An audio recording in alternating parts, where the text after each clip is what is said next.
for the first time in 150 years, a couple of years ago, we get Gen AI emerging. And now the human race is not the only people that make music anymore. And that's a first. So it took humans to create music always. Up to 150 years ago, then there was an innovation of a technology that didn't come from the music industry that really resonated, and there was a great union was born that benefited everybody and humankind. Welcome to Bobby Owsinski's Inner Circle. I'm Bobby Owsinski, and this is a show all about music, music production, and the music business. My guest today is founder of iTechnologies, Mick Keeley. iTechnologies uses an ethical AI strategy to produce music copyright holders' interests. Its Genie product produces an AI fingerprint that profiles and tracks copyrighted works, while its QBot is an AI composer that's responsibly trained on music theory rather than scraping others' works. The company's Mimic is a repository for cloned voices, while its Quantum Star project is a research endeavor into how quantum computing can be used in music. All this is the brainchild of Mick Keeley, a musician and television composer who started his technology journey composing scores for video games. He would go on to start the world's first generative music platform called Exhale, which was embraced by creatives in Hollywood. This led to the birth of iTechnologies with the main idea that AI serve as a force for good to reward and protect artists. I spoke with Mick from his office via Zoom. I want to talk more about ethical AI, or responsible AI. I guess it's the same thing. I keep on reading both of those, and it seems to me it's the same thing, right? Sure. Yeah. Tell me about the problem that there might be with that, with the limited amount of training material. I mean, if you just scrape whatever you can online or wherever you get it from whatever library, that's one thing. There's a lot of data, but when it comes to, things that are opted in, there's less training material. So how does that affect a large language model or any AI for that matter? Yeah, that's a great question. Like, what we need to really be sure about is understanding that when AI learns on material, it can't forget it. So when you mention opt-in, so artists are being are being asked to opt in or opt out. If an AI has already been trained on your material, you can't opt out, because it's like you go to school, you learn 6 and 6 is 12. You can't unlearn that. And in the same way, when an AI learns from material, it just can't unlearn it. And so that's a huge problem, because the amount of scraping that has gone on some of the large language models. So the whole idea that, well, you can opt out if you like, no, you can't. Yeah, it's literally too late for that. The damage has been done. And so, we've got a real problem right now. And the only real way to do it is really to destroy the models and start from the ground up again. Only next time, do it correctly. Do it with permissions. Do it with including artists and musicians from the get-go. Because that's simply not what happened this time around. Looking at your site at iTechnologies, there's something that I saw, Gene AI. Can you describe that? Yeah. So Gene AI is a model that we've developed. In the same way that as humans, we've all got distinctive DNA that says we're different. Makes us individual, and that DNA can be traced back through our ancestors to tell us where we come from, and we're the part of our genetic makeup. And so we believe at iTechnologies that creativity is also unique to individuals. Art. Let's talk about music right now, because that's what we're talking about. No two people would write the same song in the same way. Many artists have very specific styles that are unique to them. So these are characteristics that we focus on, and we refer to as creative DNA. And so Genie is capable of of analyzing a music work as a work of art and creating a creative DNA profile for the piece of music. And so what that means is that once that profile has been created, like genetic DNA, and there's a repository where it's stored, if there's a DNA match found in anything downstream, well, then it'll show up and Genie will spot it. So let's say there's a derivative work comes from a generative AI model. We could take that track and we can ask Genie to analyze it. And providing Genie has the profile of the original material profile, it can detect what the copyrights that influenced that that derivative work are, and who the copyright owners are, or who originated the original copyright owners that influenced the track. And we're quite excited about this because that means that we can start to honestly create attribution to the artists. And so now we know who needs to get paid. It's simply a matter of how do they get paid and what do they get paid. That part needs to be ironed out. But it's like the horse is already bolted here. And so we've got to find a way to get artists, to get the music industry and AI development, AI companies on the same page. And what's interesting, I think, is that if you look at the recording industry didn't originate from the music industry at all. So 1877, 150 years ago, more or less, when Thomas Edison invented the phonograph, it changed music forever because you could only ever experience music through a human artist performing. You couldn't hear it any other way. And so now it was possible to record music and share it with the world. And so an industry was born from that, and that was the recording industry. And the recording industry had to have a relationship with musicians in order to exist. So they coexist, and artists were able to develop. And so we've had a long history of a relationship between musicians and artists and the recording industry and technology. And there's been a way where artists and the record industry have mutually benefited from that for the last 150 years. Now we have a very same situation. Over that 150 years, the only thing that ever changed from an innovation point of view was recorded music moved through different mediums, went from wax disc to vinyl to CD and so on. And we had radio came along. We were able to share music across radio. And we had better recording equipment, better microphones and what have you. But now, for the first time in 150 years, a couple of years ago, we get Gen AI emerging. And now the human race is not the only people that make music anymore. And that's a first. So it took humans to create music always.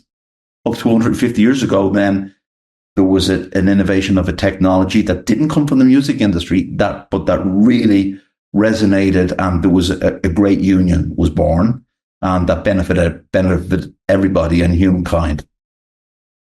Now we have a situation where machines for the first time are making music and not humans anymore, but it's happening in isolation. And so we have to find a way to connect musicianship, the record industry, with the AI companies to get everybody back on the same page. So we kind of need to get out of the courtrooms and get in the room and find a way to fix this mess. And so we believe Genie as a technology could be a building stone to help achieve that. And that's what iTechnology is about. I is an acronym for Independent Artists Informing Artificial Intelligence. And so we believe that the only healthy way, the only ethical way to move this forward is to involve artists and to innovate with artists to keep artistry safe. Genie's basically a fingerprint. Yeah. But that's okay because that's what we need. That's what we need. Yeah, absolutely. Okay, so iTechnologies has a lot of other products as well. one that I saw that looks pretty interesting is Mimic. And there's already a lot, which is a voice cloning. I assume, because there's not a lot of explanation on it, but it seems like it's a voice cloning AI. There's a lot out there already. How is this different? So again, if we take a copyright work, what makes that copyright is not just the music that's in it. It's not just the melody. It's the artist's voice as well. That's part of the copyright. So we're able to create a DNA profile for the voice in a song. Up to now, you couldn't really copyright your own voice. The human voice couldn't be copyrighted unless it was in an artistic, expressive forms as a song or as a dialogue in a movie or whatever. Thankfully, that's starting to change because it needs to. We need to have the right to own our own voices. And so Mimic is, again, to be a repository for the human voice where anybody can put their voice through Mimic and have a DNA profile of their voice built. And then Mimic will be able to identify whether or not their voice has been cloned or whether the voice is actually somebody impersonating the voice, or if it's the actual voice of the person themselves that's been cloned with or without permissions. And so something like Mimic could be very interesting in the Scarlett Johansson situation, for example. So, is it her voice or is it somebody that sounds like her? And that's not for me to say, but maybe Mimic can help shed light on that. And so that's what we're developing Mimic for, is to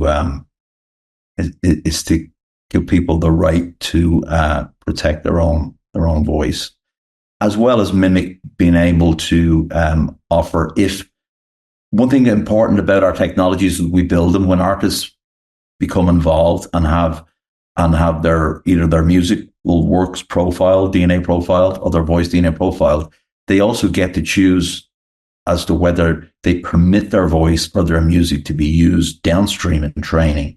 And so it's a simple no, I deny training rights, or I grant training rights providing I get compensated. And so then we will have data sets that we can license out to other AI developers where those data sets are completely traceable and where they are, and where all the DNA profiling that we would license out for training would have permissions, and anything that doesn't have permissions would be kept safe and not licensed out, but would be kept as reference material so that we could trace if there were bad actors using materials and copyright that they don't have permissions to. I had that happen to me, I don't know, 4 or 5 months ago, where a listener sent me a file and he said, this is you. And using 11 Labs technology, he basically made me say things that I had never said before. It was all in fun. And he agreed to not release it or anything. And there's nothing horrible about it, but it was just kind of a shock when you listen to it and you go, wait, I never said that. Right. Yeah. So I get it, because this sort of happened to me, although not on a commercial level, but I understand it. Yeah, it's a little scary. It's a little scary to think how it could be used in a darker way as opposed to a creative way. Yeah. So we definitely need to put protections into the industry as it develops, for sure. So how does is it QEbot? Is that the way you pronounce it? Quibot, yeah. Quibot. Okay, how does that play into this? Quibot is a music generative model, but unlike other music Gen AI, it's not trained on copyright material. We've known for some time, in my previous life, I had a company called Exhale, and we built probably the first generative music platform in a browser that you could interact with, that you could edit. It was quite impressive. That took me to LA, where I lived for 8 years, and that technology was adopted by the creatives in LA and Hollywood, and Excel was used to generate music for shows, for games, for advertising. And what was unique about Excel is that it was incapable of infringing on copyright, and it was also incapable of plagiarizing melodies of other songs, even by accident. And so it was built that way quite deliberately. What it didn't have was a cognitive learning part, a machine learning part to it. And so I figured that to take that concept further with Quibbit, so what we did was we built a model that's very cognitive and understands music as a musician would, as a producer would. So it's learned from music theory. And this is key, because it means that when it hears music, it understands what's going on in the track. It understands how the track is structured and put together. It doesn't have to train on the track or absorb that track's information or run the sequences and chop up that track and do what Gen AI does to create other tracks. So we don't need to train Quibbit in the same way that other Gen AI is trained. But why this is such an advantage is because then, if take the record labels, as I mentioned before, we've a new industry. The record labels, artists, and AI, they would just need to find a way to come together. So it's quite possible that many of the record labels will want to participate in music Gen AI, but they'll want to be creating works from maybe their own catalogs, and so that the copyright is kept clean, and where the publishing can be kept on that side of the fence. And so when Quibbit is given a set of catalog of music, it can take the catalog of music and then it can start to generate derivatives based on the catalog only, and not cross-pollinate other copyright. It hasn't been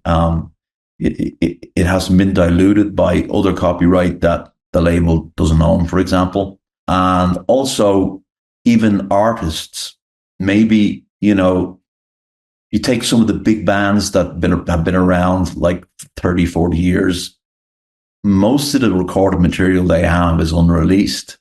It's on tapes, it's on Studio 8 takes. They've got all this content. And so maybe they'd like to have take a band as an example. I'm Irish, so let's say U2. Maybe U2 would like the idea that U2 sounding tracks can be generated for whatever use in video game or whatever, that doesn't affect the art that was pressed into their albums, but these are Studio 8 outtakes. So this material can be used to create U2 sounding tracks because it's their DNA, and maybe there's a revenue model there for bands to be able to have their own generative AI models, and indeed an artist or a producer being able to create new ideas in the studio using Quibbit, where Quibbit is referencing only their own work from their own hard drive and suggesting new ideas as a writing partner for them. It's funny because you're mentioning about how this is trained on music theory. And back in the early 80s, I had a partner of mine. We're developing, it sounds so quaint now, but it was a music word processor, because up at that point, everybody was copying by hand. So this would use a keyboard that you can just input everything. And we had a big breakthrough one day when we looked at some sheet music and went, my God, this is source code. And since then, I've always wondered why no one has used that approach when it comes to AI. So I'm really gratified to hear that you're doing that in some way anyway. It is possible to do. We know it is because we've done it before. and we did it very successfully before. There's never been any reason to, let's call it what it is, to scrape and steal copyright to build an AI model because there was no other way to do it, and because it needed so much content. There absolutely has been other ways to do it, and we already did it. So I just think that it's really time that the AI companies and the record industries and artists find a way out of the courtrooms and into the rooms that they can build a safe future where everybody benefits again, because it is possible. And that's what AI Technologies is about, helping to build that bridge by developing technologies that make it safe and provide solutions. You mentioned your previous company, Exhale, before, but I want to go back further here. Tell me how you got into this industry.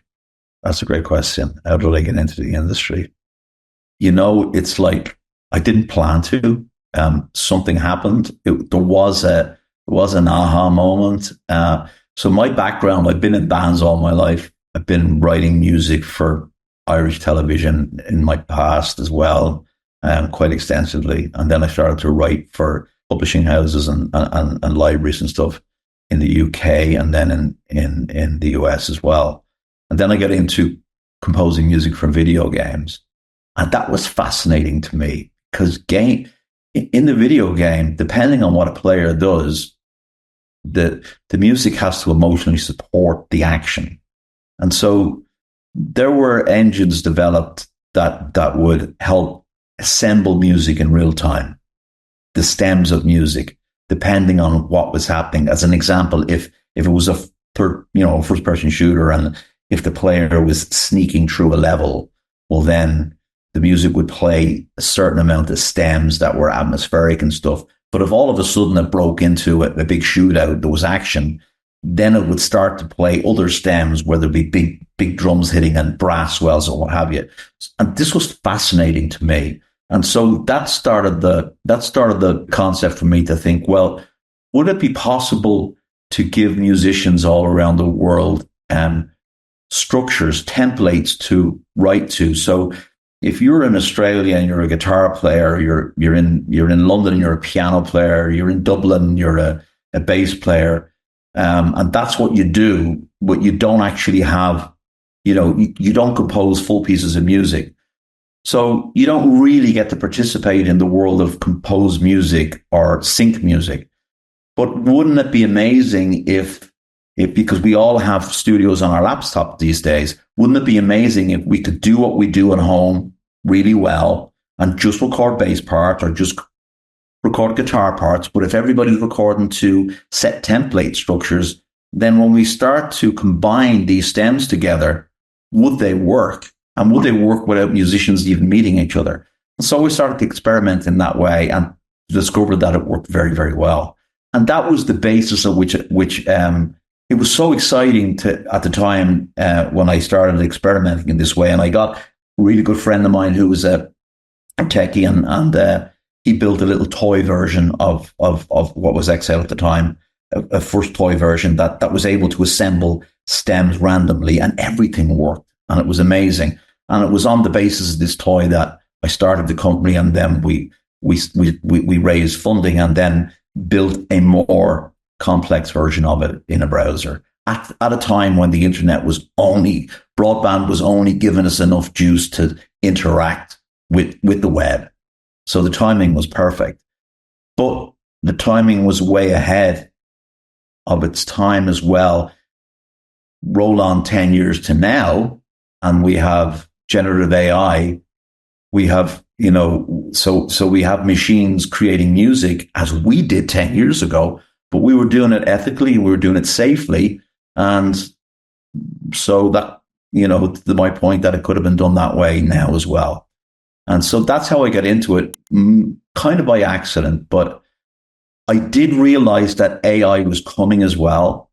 And I thought that if we could build this new technology ahead of AI that gave the same result, that generated music for people that wanted to generate music for whatever purposes, then there would be no need for AI to exist at all, and we'd have generative music built in a very safe way. Naive of me at the time, it was my entry into the industry. I've learned a few things since then, but it takes a lot more than a great idea to build a successful company. And so, so here I am 10 years later, and now with iTechnologies, having taken the knowledge that I guess I've hoped to have accumulated in my last life into a new level. Yeah. And now you're a technologist. Technically, I'm a technologist. I don't know. I still don't. I still don't like look at me looking at code. It's like I might as well be looking into the forest. I don't. Coders are they're great. They're great and very special people to be. That's a serious talent to have. So I'm an innovator. I can certainly innovate technology. That's what I do. That's what I do best is innovate. That's my focus. And I let the building of the technology. We have an amazing team. We've got I would be very comfortable and confident saying we probably have one of the better data teams of data scientists in this industry right now. They're amazing. I'm very blessed to be working with great guys. But you're a musician first, I think. And, everybody is when you first start. That's your gig. You never get away from that.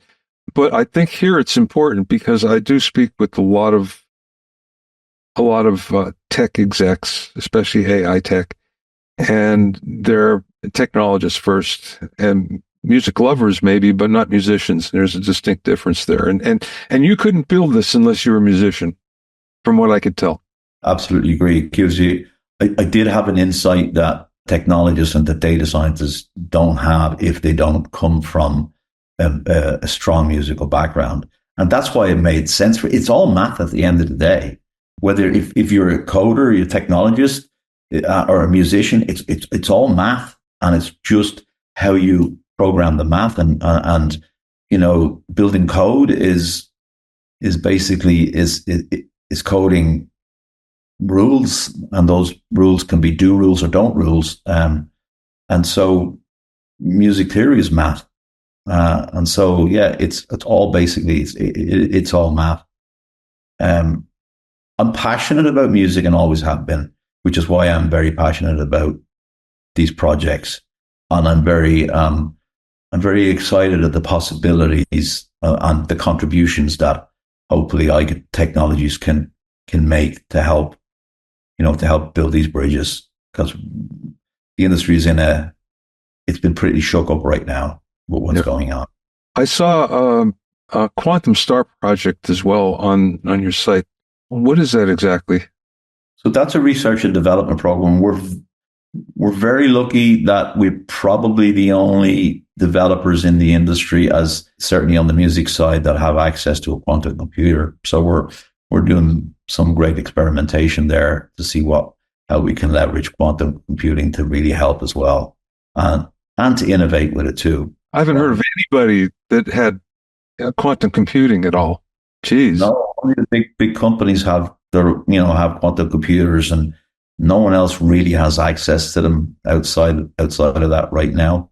But we do, and we do because again, the guys that work with me, I've got data scientists that have been around quantum for 25 years, and have been building AI for as long,